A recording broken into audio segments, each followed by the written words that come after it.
Today I'm going to show you a quick video on how to reset the oil indicator on a 2020 Ford Expedition or Expedition XL.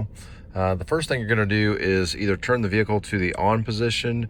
This one's a push button start. Some of you may have just a key, but you're going to push it just to the either the on run position, or I actually started the vehicle in this video here. You'll notice that the oil change required light is on. I'm going to press OK to get out of that. And then using this, I'm going to navigate through the menu here. If I go over to the one that says vehicle information, I'm then going to go down to engine information. And you'll notice that the oil life is at 0%. I'm then going to press and hold the OK button. And now the oil life is at 100%. So pretty simple to do.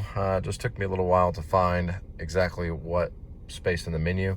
If this was helpful, please give us a like. It helps us make more videos like this. Subscribe. And if you have any comments, please leave a comment in the question. Thanks. Bye-bye.